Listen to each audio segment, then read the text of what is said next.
കാപ്പ കേസിൽ ജയിലിലുള്ള BJP. Councillor R സുഗതന് അവധി അനുവദിച്ച തിരുവനന്തപുരം കോർപ്പറേഷൻ കോൺഗ്രസ് വിമതൻ സുധീഷ് അടക്കം 2 സ്വതന്ത്രരുടെ പിന്തുണയിലാണ് അവധി പാസാക്കിയത്. ആർ സുഗതൻ 6 മാസത്തേക്കാണ് അവധി നൽകിയത്. അതേസമയം സുഗതൻ അവധി നൽകിയതിൽ പ്രതിപക്ഷം പ്രതിഷേധവുമായി രംഗത്തെത്തി. പ്ലക്കാർഡ് ഉയർത്തി മുദ്രാവാക്യം വിളിച്ചുമായിരുന്നു പ്രതിപക്ഷ പ്രതിഷേധം. എന്നാൽ ആഭ്യന്തര വകുപ്പിന്റെ സർക്കുലർ ഉയർത്തിയായിരുന്നു മേയർ വി രാജേഷിന്റെ പ്രതിരോധം. അവധി അപേക്ഷ വോട്ടിനിട്ട് അംഗീകരിച്ചാൽ കൗൺസിലർ സ്ഥാനം സുരക്ഷിതമായിരിക്കുമെന്നാണ് ആഭ്യന്തര വകുപ്പ് ആർ സുഗതന് നൽകിയ മറുപടി.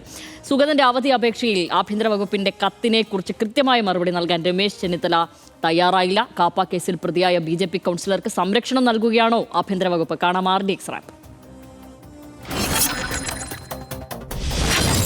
കൗൺസിലിൽ ഹാജരാകുന്നതിൽ നിന്ന് 6 മാസത്തേക്കാണ് ആർ സുഗതന് അവധി നൽകിയത്. 2 സ്വതന്ത്രരുടെ പിന്തുണയിലാണ് അവധി അപേക്ഷ പാസ്സായത്. കാസ്റ്റിംഗ് വോട്ട് നൽകി മേയർ വി രാജേഷും സുഗതനെ പിന്തുണച്ചു. കോൺഗ്രസ് വിമതൻ സുധീഷ് പിന്തുണച്ചതാണ് ആർ സുഗതന് നിർണായകമായത്. സുഗതന് അവസരം നൽകണമെന്നാണ് തന്റെ അഭിപ്രായമെന്ന് സുധീഷ് മാധ്യമങ്ങളോട് വ്യക്തമാക്കി. അവധി അനുവദിക്കുന്നതിനെതിരെ പ്രതിപക്ഷം ബാനറുകളും മുദ്രാവാക്യങ്ങളുമായി കൗൺസിൽ ഹാളിന്റെ നടുത്തളത്തിലിറങ്ങി. തിരുവനന്തപുരം കോർപ്പറേഷനിലെ മേയറുടെ നടപടി ചട്ടവിരുദ്ധമെന്നാണ് പ്രതിപക്ഷത്തിന്റെ ആരോപണം. പ്രതിപക്ഷം തിരുവനന്തപുരം കോർപ്പറേഷൻ സെക്രട്ടറിയെ കണ്ട് പ്രതിഷേധം അറിയിക്കുകയും ചെയ്തു. ആഭ്യന്തര വകുപ്പിന്റെ കത്തിന്റെയും വോട്ടെടുപ്പിന്റെയും അടിസ്ഥാനത്തിലാണ് അവധി അപേക്ഷ പാസാക്കിയതെന്നാണ് കോർപ്പറേഷൻ സെക്രട്ടറിയുടെ വാദം.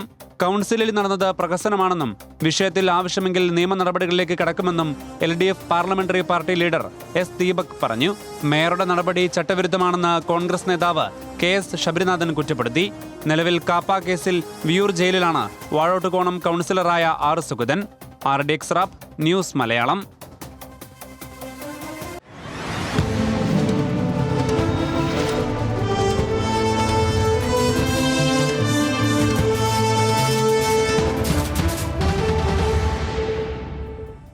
മുനിസിപ്പൽ ചട്ടപ്രകാരമാണ് എല്ലാം ചെയ്തതെന്നും സംസ്ഥാന സർക്കാരിന്റെ സർക്കുലർ പ്രകാരമാണ് അവധി അപേക്ഷ പാസാക്കിയതെന്നും മേയർ വി രാജേഷ് ഇന്ന് വ്യക്തമാക്കി. അദ്ദേഹത്തിന്റെ വാക്കുകൾ കേൾക്കാം. 20/7/2026 ആ സർക്കുലർ സംസ്ഥാന സർക്കാരിൻ്റെ ആഭ്യന്തര വകുപ്പ് പുറപ്പെടുവിച്ചിരിക്കുന്നത്. ആ ഉത്തരവിൻ്റെ വെളിച്ചത്തിലും മുനിസിപ്പൽ ആക്ട്, കേരള മുനിസിപ്പാലിറ്റി നിയമവും ചട്ടങ്ങളും, അതിൽ 91K സെക്ഷൻ 91K ആ ചട്ടത്തിൻ്റെ പിൻബലത്തിലുമാണ് വാഴോട്ടോണം വാർഡ് കൗൺസിലർ സുഗതൻ സമർപ്പിച്ച അദ്ദേഹത്തിൻ്റെ അപേക്ഷ ഇന്നത്തെ കൗൺസിൽ യോഗം പാസാക്കിയത്. കോർപ്പറേഷൻ തീരുമാനത്തെ പിന്തുണച്ച കോൺഗ്രസ് വിമതൻ സുധീഷും രംഗത്തെത്തി. സുഗതന് അവസരം നൽകണമെന്നാണ് വ്യക്തിപരമായ അഭിപ്രായമെന്നും അദ്ദേഹം പറഞ്ഞു.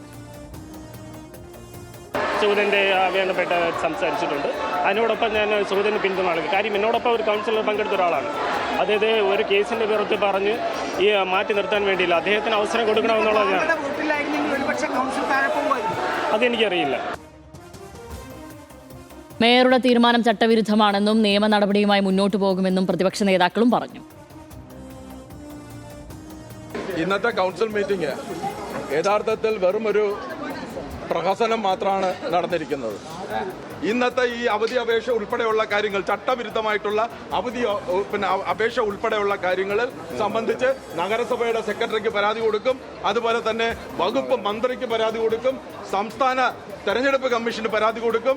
വേണ്ടി വന്നാൽ ഇതിനെ സംബന്ധിച്ച് അടിയന്തരമായിട്ട് ഹൈക്കോടതിയെ സമീപിക്കാൻ വേണ്ടിയിട്ട് ഞങ്ങൾ LDF തീരുമാനിച്ചിട്ടുണ്ട്. കേരള മുനിസിപ്പാലിറ്റി ആക്ടിന്റെ ഏത് വകുപ്പ് പ്രകാരമാണ് ഇവിടെ ഈ പറഞ്ഞ സുഗതൻ എന്ന് പറഞ്ഞ കൗൺസിലറിന് അവധി കൊടുത്തിരിക്കുന്നത്? ഇനി എന്താണ് ചെയ്യാൻ ഉദ്ദേശിക്കുന്നത്? നമ്മൾ ഇല്ലാത്ത റൈറ്റ് ഉപയോഗിച്ച് അവധി കൊടുത്ത് നമ്മൾ നിയമത്തിന് പോകും, നമ്മൾ സെക്രട്ടറി എടുത്ത് പോകുന്നു, ഇലക്ഷൻ കമ്മീഷൻ എടുത്ത് പോകുന്നു.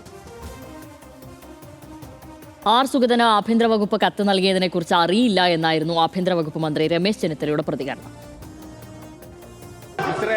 ഇന്നിപ്പോൾ ആർ സുഗതന് ഈ അയോഗ്യത കൽപ്പിക്കുന്നതിൽ രക്ഷപ്പെട്ടത് ആഭ്യന്തര വകുപ്പ് നൽകിയ ഒരു കത്തിന്റെ അടിസ്ഥാനത്തിലാണെന്നാണ് പറയുന്നത്. ഞാൻ ഈ ഫയൽ കണ്ടിട്ടില്ല, എന്താണ് സംഭവിച്ചതെന്നുള്ള അന്വേഷിക്കാനായിട്ട് പറഞ്ഞിട്ടുണ്ട്. കാരണം ഞാൻ അറിയാത്ത അല്ലെങ്കിൽ ഞാൻ കാണാത്തൊരു ഫയലിനെ പറ്റി എനിക്ക് എന്താണ് പറയാനുള്ളത്, അത് വിശദമായ കാര്യങ്ങൾ അന്വേഷിക്കാൻ വേണ്ടി ആവശ്യപ്പെട്ടിട്ടുണ്ട്.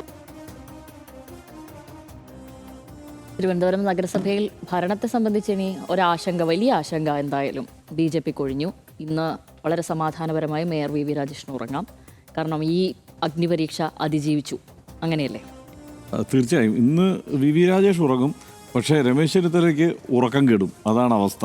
കാരണം എന്ത് വില കൊടുത്തും അവിടെ ഭരണം നിലനിർത്തും BJP എന്ന് തന്നെയാണ് ഞാൻ കരുതിയിരുന്നത്. ഇനിയിപ്പോൾ സുഗതൻ്റെ കാര്യത്തിൽ എന്താണ് അദ്ദേഹത്തിന് ഈ വോട്ട് ചെയ്യാൻ കഴിയുന്നില്ല, അല്ലെങ്കിൽ അദ്ദേഹത്തെ അയോഗ്യനാക്കുന്നു, അങ്ങനെ ഒരൊറ്റ ആളുടെ ഭൂരിപക്ഷത്തിലാണല്ലോ നിലനിൽക്കുന്നത്.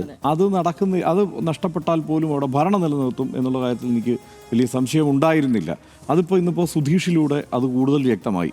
ഈ UDF വിമതനായി മത്സരിച്ച് ജയിച്ചു വന്ന സുധീഷ് അനുകൂലമായി വോട്ട് ചെയ്യുകയായിരുന്നു അവിടെ ചെയ്തത്. അപ്പോൾ ഈ സാധ്യത ആരാണ്, അതായത് കൗൺസിലിലെത്തി ഭൂരിപക്ഷാഭിപ്രായത്തിലൂടെ ഇങ്ങനെ വന്നാൽ നിങ്ങൾക്ക് ഈ അംഗത്വത്തിൽ തുടരാം, അയോഗ്യനാവില്ല എന്നുള്ളതൊരു നിയമോപദേശമുണ്ട്. അതായത് ഇപ്പോൾ സർക്കാരിന് ഒരു അടിയന്തര സാഹചര്യത്തിൽ ഒരു നിയമോപദേശം വേണമെങ്കിൽ അഡ്വക്കേറ്റ് ജനറലിനോട് ചോദിക്കും. അപ്പോൾ AG ഉപദേശിക്കും, ഇന്ന കാര്യങ്ങളൊക്കെ ചെയ്താൽ നിങ്ങൾക്ക് ഇന്ന കാര്യങ്ങൾ റെഡിയായി വരും എന്നുള്ളത്. അപ്പോൾ ആ മട്ടിലൊരു നിയമോപദേശമാണിത് യഥാർത്ഥത്തിൽ. അതായത് സുഗതനുള്ള നിയമോപദേശമാണ്. പക്ഷെ കൊടുത്തിരിക്കുന്നത് ഈ UDF സർക്കാരിലെ അഡീഷണൽ ചീഫ് സെക്രട്ടറി ആണെന്നുള്ളതാണ് അതിൻ്റെ കൗതുകം. കാരണം സുഗതൻ ഒരു കാര്യം ചോദിച്ചു. അതായത് ഈ കരുതൽ തടങ്കൽ ാണല്ലോ അദ്ദേഹം, ഈ സുഗതനുള്ളത് കാപ്പ കേസ് പ്രതി എന്നുള്ള നിലയ്ക്കുള്ള കരുതൽ തടങ്കലിലാണ്. അപ്പോൾ ഈ കോർപ്പറേഷൻ കൗൺസിൽ യോഗത്തിൽ പങ്കെടുക്കുന്നതിനായി എസ്കോർട്ട് പരോൾ അനുവദിക്കണം എന്നുള്ളതാണ് അഭ്യർത്ഥന. കത്തിലെ ആവശ്യം അതാണ്. നമ്മൾ അങ്ങനെ ഒരാവശ്യം ഉന്നയിച്ച് സർക്കാരിന് ഒരു കത്ത്, എന്തെങ്കിലും ഒരാവശ്യം ഉന്നയിച്ച്, പരോളെന്നല്ല വേറെ എന്തെങ്കിലും ഒരു ആവശ്യം കത്ത് കൊടുത്താൽ നടക്കില്ല. ഇതിനപ്പുറം ഒരു നിയമോപദേശം നമുക്ക് കിട്ടില്ല. അങ്ങനെ കിട്ടിയ ചരിത്രമില്ല. പക്ഷേ ഇവിടെ വളരെ കാര്യമായ ഒരു നിയമോപദേശം കൊടുത്തിരിക്കുകയാണ്. ഒരു AGയുടെ റോൾ, സുഗതൻ്റെ AGയുടെ റോൾ എടുത്തുകൊണ്ട് ഈ അഡീഷണൽ ചീഫ് സെക്രട്ടറി കൊടുത്തിരിക്കുന്ന ഉപദേശം: മേൽ സാഹചര്യത്തിൽ കോർപ്പറേഷൻ കൗൺസിൽ യോഗ നടപടിക്രമങ്ങളിലും മറ്റും താങ്കൾക്ക് നേരിട്ട് പങ്കെടുക്കാൻ സാധിക്കില്ലെങ്കിലും താങ്കളുടെ കൗൺസിലർ സ്ഥാനത്തിന് അയോഗ്യത വരാതിരിക്കാൻ ജയിൽ സൂപ്രണ്ട് മുഖേന തിരുവനന്തപുരം കോർപ്പറേഷൻ കൗൺസിലിന് അവധിക്ക് അപേക്ഷ സമർപ്പിക്കാൻ താങ്കൾക്ക് അനുവാദമുണ്ടായിരിക്കുന്നതാണ്. മുനിസിപ്പാലിറ്റി ആക്ട് അനുസരിച്ച് കോർപ്പറേഷൻ കൗൺസിലിൽ ഈ അവധി അപേക്ഷ വോട്ടിനിട്ട് അംഗീകരിക്കുകയാണെങ്കിൽ താങ്കളുടെ കൗൺസിലർ സ്ഥാനം അയോഗ്യതയിൽ നിന്നും സുരക്ഷിതമായിരിക്കുമെന്ന വിവരം ഇതിനാൽ അറിയിക്കുന്നു. വിശ്വസ്തയോടെ Namitha T, under secretary, additional chief സെക്രട്ടറിക്ക് വേണ്ടി. എങ്ങനെ ഇരിക്കുന്നു എന്ന് ഒരു ട്രോളുണ്ടല്ലോ, ഒരു മീം ഉണ്ടല്ലോ, അങ്ങനെ ഇപ്പം എങ്ങനെ ഇരിക്കുന്നു. അതെ, അതാണ് അവസ്ഥ. അതായത് ഇത് ആഭ്യന്തര വകുപ്പാണ് സുഗതന് നിയമോപദേശം കൊടുത്തിരിക്കുന്നത്.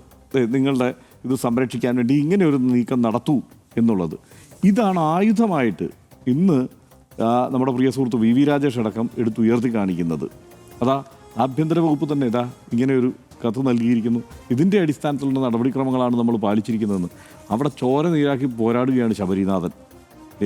ഈ കോർപ്പറേഷൻ കൗൺസിലിൽ അദ്ദേഹത്തെ ഈ MLA ആയിരുന്നു, മുൻ MLA ആണെന്ന് ഓർക്കണം. ഇത്തവണ മത്സരിക്കാനുള്ള സാധ്യതയുണ്ടായിരുന്നയാളാണെന്ന് ഓർക്കണം. അദ്ദേഹത്തെ കൊണ്ടുവന്ന് വാർഡിൽ മത്സരിച്ച് ഇവിടെ കോർപ്പറേഷനിൽ കൊണ്ടുവന്ന് നിർത്തി. അദ്ദേഹം അവിടെ കൗൺസിലറായി ജയിച്ചു വന്ന് അദ്ദേഹം അവിടെ മൂന്നാമത്തെ പാർട്ടിയെ നയിക്കുന്ന നേതാവായിട്ട് അദ്ദേഹം അവിടെ പോരാടുകയാണ്. അദ്ദേഹത്തെ ഇങ്ങനെ അപമാനിക്കാമോ ഈ ആഭ്യന്തര വകുപ്പ്? ഈ സംസ്ഥാനം ഭരിക്കുന്ന സർക്കാരിൻ്റെ ആഭ്യന്തര വകുപ്പ് ഇങ്ങനെ അപമാനിക്കാമോ? അതായത് കാപ്പ കേസ് പ്രതിയായ ഒരു BJP കൗൺസിലർക്ക് UDF സർക്കാരിൻ്റെ ആഭ്യന്തര വകുപ്പിൻ്റെ പിന്തുണ ഇങ്ങനെ നിയമോപദേശ രൂപത്തിൽ ലഭിച്ചിരിക്കുകയാണ്. ഇതിന് ഉത്തരം പറയേണ്ടതുണ്ട് തീർച്ചയായും. ഇന്നിപ്പോൾ രമേശ് ചെന്നിത്തല നേരിട്ടൊരു ഉത്തരം എന്നുള്ള നിലയിലേക്ക് വന്നിട്ടില്ലെങ്കിൽ കൂടി ഈ കാര്യത്തിൽ അന്വേഷിക്കും എന്നുള്ള നിലയാണ് നമ്മളിപ്പോൾ മനസ്സിലാക്കുന്നത്. എങ്ങനെയാണ് ഇത് സംഭവിച്ചത് എന്നുള്ളത് അന്വേഷിക്കും എന്നൊക്കെ പറയുന്നുണ്ട്. പക്ഷേ കോർപ്പറേഷൻ കൗൺസിൽ ഭരണം പിടിച്ചു നിർത്താൻ ആഭ്യന്തര വകുപ്പ് സഹായിച്ചു എന്നുള്ളതാണ് ഇതിനകത്ത് ലളിതമായി നമുക്ക് പറയാനുള്ളത്. കാരണം അല്ലെങ്കിൽ ശ്യാമിലി എവിടെയെങ്കിലും കണ്ടിട്ടുണ്ടോ ഇങ്ങനെ ഒരു മറുപടി ഒരു അപേക്ഷയിന്മേൽ, ഒരു കത്തിന്മേൽ കൊടുക്കുന്നത്? അത് പ്രത്യേകിച്ച് ഈ ജയിലിൽ കിടക്കുന്ന ഒരു കാപ്പ കേസ് പ്രതിയുടെ അപേക്ഷയിന്മേൽ ഇത്തരമൊരു മറുപടി കൊടുക്കുന്നത് ഞാൻ കണ്ടിട്ടില്ല. വിവരാവകാശത്തെ പോലും ഇത്ര ഇല്ല. വിവരാവകാശം ഇന്നിപ്പോൾ നമ്മൾ കൊടുക്കുന്ന പല വിവരാവകാശങ്ങളുണ്ടല്ലോ. അതിൽ വന്ന കത്തുകളെ കുറിച്ച് നമ്മളിവിടെ ഇന്നിപ്പോൾ സംസാരിക്കരുത്. നമ്മൾ ചില കാര്യങ്ങൾക്കൊക്കെ വിവരാവകാശം കൊടുത്തിരിക്കുന്നത് വന്ന് വേണമെങ്കിൽ അന്വേഷിച്ച് നോക്കിക്കോളൂ, വന്ന് വേണമെങ്കിൽ പരിശോധിച്ചെടുത്തോളൂ എന്നൊക്കെയുള്ള മറുപടികളാണ് കിട്ടിക്കൊണ്ടിരിക്കുന്നത്. ഇന്നിപ്പം നമ്മളതിനെക്കുറിച്ച് സംസാരിച്ചതേ ഉള്ളൂ. അങ്ങനെയുള്ള മറുപടി കിട്ടിക്കൊണ്ടിരിക്കുകയാണ്. ഇങ്ങനെ ഒരു കാപ്പ കേസ് പ്രതിക്ക് ഇത്ര ഗംഭീരമായ സ്വീകരണം ആഭ്യന്തര വകുപ്പ് ഒരുക്കിയിരിക്കുന്നത്. അപ്പോൾ ഇതിനകത്ത് ഉത്തരം പറയേണ്ടത് ഇപ്പോൾ ഒന്നാമത്, കാരണം ഇത് നേരിട്ട് ഈ വകുപ്പുമായി ബന്ധമില്ലായിരുന്ന, അല്ലെങ്കിൽ ഈ തദ്ദേശഭരണ വകുപ്പുമായി ബന്ധമില്ലാത്ത രമേശ് ചെന്നിത്തല ആഭ്യന്തരമന്ത്രി ഉത്തരം പറയേണ്ട അവസ്ഥയിലേക്ക് കാര്യങ്ങൾ വന്നിട്ടുണ്ട്. ഞാനും എനിക്കും ഇതുപോലെയും ഇങ്ങനെയൊക്കെയാണ് എനിക്കും തോന്നുന്നത്. എന്തായാലും സുഗതൻ്റെ ഒരു പ്രിവിലേജ് എന്നുള്ളതാണ്. ഇപ്പം നേരത്തെ ഹർഷചേട്ടൻ പറഞ്ഞ പോലെ സുഗതൻ്റെ പേഴ്സണൽ AG എന്നൊക്കെ പറയുന്നത് പോലെ ഇതിപ്പോൾ ആഭ്യന്തര വകുപ്പ് മാറിയിരിക്കുന്നു എന്നുള്ളതും കൂടെയാണല്ലോ. ഞാൻ ആലോചിക്കുകയാണ്, ശബരിനാഥൻ അദ്ദേഹം ഒരു ബാഹുബലിയെ പോലെയാണ് പിന്നെ അവിടെ അദ്ദേഹത്തിൻ്റെ കാര്യങ്ങളുമായി, അതായത് രാഷ്ട്രീയം ഉയർത്തിപ്പിടിച്ചുകൊണ്ട് അവിടെ ഒരു രാഷ്ട്രീയ ചലനം ഉണ്ടാക്കുവാൻ വേണ്ടി കോർപ്പറേഷനിൽ നിരന്തരം പോരാടുകയാണ് അദ്ദേഹം ചെയ്യുന്നത്. തീർച്ചയായും LDF CPM ആ കാര്യത്തിൽ പിന്നോട്ടല്ല. പക്ഷേ എങ്കിൽ പോലും അദ്ദേഹത്തിൻ്റെ ഈ ദിവസത്തിൽ ഈ ആഭ്യന്തര വകുപ്പ് കൊടുത്ത, അതായത് UDF സർക്കാരിൻ്റെ ആഭ്യന്തര വകുപ്പ് കൊടുത്ത ഈ കടലാസ് വെച്ചിട്ടാണല്ലോ നിലവിൽ അവധി അപേക്ഷയിൽ ഈ നിയമോപദേശം വെച്ചിട്ടാണല്ലോ നിലവിൽ അവിടെ ഇങ്ങനെ ഒരു കാര്യവും സംഭവിച്ചിരിക്കുന്നത്. BJPക്ക് ഒരു ആശ്വാസം ഇന്ന് കോർപ്പറേഷനിൽ ഉണ്ടാക്കി കൊടുത്തിരിക്കുന്നത്. അപ്പോൾ അദ്ദേഹത്തിന് പിന്നിൽ നിന്ന് കുത്തിയ കട്ടപ്പയായി മാറിയിരിക്കുകയാണ് നിലവിൽ ആഭ്യന്തര വകുപ്പ് എന്നുള്ളതിലൊരു തർക്കമില്ല. എന്നിട്ട് മറ്റൊരു വാർത്തയാണ്, ഈ കത്ത് കൊടുത്തതിലെ ഇന്ന് രമേശ് ചെന്നിത്തലയ്ക്ക് അതൃപ്തിയുണ്ട് എന്നാണ് പറഞ്ഞത്. അതിനെപ്പറ്റി വിശദീകരിക്കണം എന്ന് പറഞ്ഞിട്ട് നിർദ്ദേശിച്ചിട്ടുമുണ്ട് എന്നാണ് നമുക്ക് തന്നെയുള്ള വാർത്ത, അല്ലേ? അങ്ങനെയല്ല, മനഃപൂർവ്വം ഇത് രമേശ് ചെന്നിത്തല അറിഞ്ഞു ചെയ്തതെന്നൊന്നും ഞാനിപ്പോൾ ആരോപിക്കുന്നില്ല. പക്ഷെ എന്നാൽ പോലും ഞാൻ അറിയിക്കാം, ഈ കത്ത് കൊടുത്തിരിക്കുന്ന 20/7/2026 ഇതിന്റെ ഏറ്റവും മുകളിലുള്ളതാ. ഇന്ന് 31 11 ദിവസമായി. സ്വന്തം വകുപ്പിൽ നടക്കുന്ന ഒരു കാര്യം 11 ദിവസമായിട്ട് ആഭ്യന്തരമന്ത്രി അറിഞ്ഞിട്ടില്ലേ എന്നുള്ളതല്ലേ നമ്മൾ അതിനെ ആലോചിക്കേണ്ടത്. ഇത്രയും ഗൗരവമുള്ള ഒരു വിഷയത്തിൽ, അതായത് കേരളത്തിൻ്റെ ചരിത്രത്തിൽ ആദ്യമായിട്ട് ഒരു കോർപ്പറേഷൻ, തിരുവനന്തപുരത്ത് ഒരു കോർപ്പറേഷൻ BJP ഭരിക്കുകയാണ്. അപ്പോൾ അവിടെ അതായത് കേവല ഭൂരിപക്ഷം അത്രയേ ഉള്ളൂ അവർക്ക്. 51 എന്നുള്ളത് ഒരു സ്വതന്ത്രൻ്റെ അടക്കം പിന്തുണയോടെ മാത്രമാണ്. അത് 101 സീറ്റ്, അതിൽ 50 BJPക്കുണ്ട്. ഒരു സ്വതന്ത്രൻ്റെ പിന്തുണയോടുകൂടിയാണ് ഇവർ ഭരിക്കുന്നത്. അപ്പോൾ ഇവിടെ ഇതുപോലുള്ളൊരു സുവർണാവസരം പ്രതിപക്ഷത്തിന് ലഭിച്ചിട്ട്, അതായത് അവിടെ കോൺഗ്രസിനും അതുപോലെ തന്നെ CPIM-നും ലഭിച്ചിട്ട് അതിൽ തന്നെ ഒരു നിർണായക നീക്കം. ഒന്നാമത്തെ അഗ്നിപരീക്ഷ കഴിഞ്ഞു, അതിനും ചരിത്രത്തിൽ ഇല്ലാത്ത പോലെ ജയിലിൽ ഒരു സത്യപ്രതിജ്ഞയ്ക്ക് അവസരമൊക്കെ ഒരുങ്ങുകയും അതിൽ ഏതൊക്കെ രീതിയിലാണ് അത് ഒരുക്കി കൊടുത്തിരിക്കുന്നതെന്നൊക്കെ നേരത്തെ തന്നെ നമ്മൾ ചർച്ച ചെയ്ത കാര്യമാണ്. എന്നിട്ട് അത് കഴിഞ്ഞിട്ടാണ് ഈ അയോഗ്യതാ ഭീഷണിയിൽ വരുന്നത്. ഒരു കച്ചിത്തുരുമ്പായിരുന്നു. ഇവിടെ എന്തെങ്കിലും ഒരു രാഷ്ട്രീയ മാറ്റമോ ചലനമോ ചിലപ്പോൾ ഒരു മറിച്ചിടലോ വലിയൊരു വാർത്തയോ തിരുവനന്തപുരത്ത് നിന്ന് വരും എന്ന് പ്രതീക്ഷിക്കുന്നുണ്ടല്ലോ ഈ കാര്യത്തിൽ. കാരണം അങ്ങനെയുള്ള ഒരു കലുഷിതമായ നിർണായകമായ ഒരു സാഹചര്യമായിരുന്നു അവിടെ ഉണ്ടായിരുന്നത്. പക്ഷേ എന്ത് പറയാൻ, ആ സുവർണാവസരം മുതലാക്കുവാൻ വേണ്ടിയിട്ട് ഇവർ തന്നെ അനുവദിച്ചിട്ടില്ല എന്നുള്ളതാണ്. അതായത് കോൺഗ്രസ് തന്നെ അനുവദിച്ചിട്ടില്ല, അവർ ഭരിക്കുന്ന സർക്കാരിലെ ആഭ്യന്തര വകുപ്പ് തന്നെ ആ കാര്യത്തിൽ അനുവദിച്ചിട്ടില്ല എന്നുള്ളതാണ്. എന്തായാലും അയോഗ്യതയില്ല ഈ പറയുന്നത് പോലെ. ഇന്നു മുതൽ തന്നെ മറ്റാശങ്കകളില്ലാതെ ഇനി ഇവർ നിയമവഴിക്ക് പോകും എന്നാണ് പറയുന്നത്. എന്നാലും മറ്റാശങ്കകൾ ഈ ഘട്ടത്തിലില്ലാതെ തന്നെ അദ്ദേഹത്തിന്, അതായത് മേയർ VV രാജേഷിന് ഇനി അങ്ങോട്ടേക്ക് ഭരിക്കാം. എന്തായാലും ഒരുപാട് കാര്യങ്ങൾ അവിടെ ചെയ്യാനുണ്ട്. എന്തായാലും തിരുവനന്തപുരം കോർപ്പറേഷനിൽ ഈ മേനി നടിക്കുന്നത് പോലെയൊന്നല്ല കാര്യങ്ങൾ. കോർപ്പറേഷനിലെ ഭരണം എന്നുള്ളത് വളരെ പ്രധാനപ്പെട്ടത്. ആ ഭരണം ഈ പ്രശ്നങ്ങളൊക്കെ ഒഴിഞ്ഞിട്ട് വേണ്ടേ ഒന്ന് കാല് നീട്ടാൻ എന്ന് പറഞ്ഞതുപോലെയാണ്. അത് എന്തായാലും ഇനി അദ്ദേഹത്തിന് ചെയ്യാൻ കഴിയുമെന്നാണ് തോന്നുന്നത്. എന്തായാലും സുഗതൻ്റെ കാര്യത്തിൽ സുഗതനും ആശ്വാസമായിരിക്കുന്നു. അദ്ദേഹം ജനവിധി തേടിയത് ഇതൊന്നും മറച്ചു വെച്ചിട്ടല്ല എന്നൊക്കെയാണ് കോടതി പറഞ്ഞിരുന്നത്. പക്ഷേ എന്നാൽ പോലും അദ്ദേഹത്തെ ആർക്ക് വേണ്ടിയാണ് ഇവരൊക്കെ നിലകൊള്ളുന്നത് എന്നുള്ളത് ജനങ്ങൾക്ക് മനസ്സിലായാൽ കൊള്ളാം എന്നുണ്ട്. അതൊരു കാപ്പ കേസ് പ്രതിക്കാതെ, അത് 1ഉം 2ഉം കേസൊന്നുമല്ല, വിവിധ തരത്തിൽ വിവിധ ടൈപ്പിലുള്ള, ഇനി വേറെ പ്രത്യേകിച്ച് രാഷ്ട്രീയ കേസുകൾ മാത്രമല്ല, അല്ലാതുള്ള എല്ലാ കേസുകളും ഉണ്ട്. അങ്ങനെയുള്ള ഒരാൾക്ക് വേണ്ടി കൂടിയാണ് ഇവർ ഇത്രയും റിസ്ക് എടുത്ത് നിലകൊണ്ടത് എന്നുള്ളത് കൂടി ആലോചിക്കണമെന്നാണ് എനിക്ക് തോന്നുന്നത്. BJP കൗൺസിലർ സുഗതന് അനുകൂലമായ കത്തിൽ വെട്ടിലായിരിക്കുകയാണ് സംസ്ഥാന ആഭ്യന്തര വകുപ്പ് സുഗതന് നൽകിയ കത്താണ് ഇന്ന് മേയർ VV രാജേഷ് പ്രതിരോധത്തിനായി കോർപ്പറേഷനിൽ ഉയർത്തിക്കാട്ടിയതും.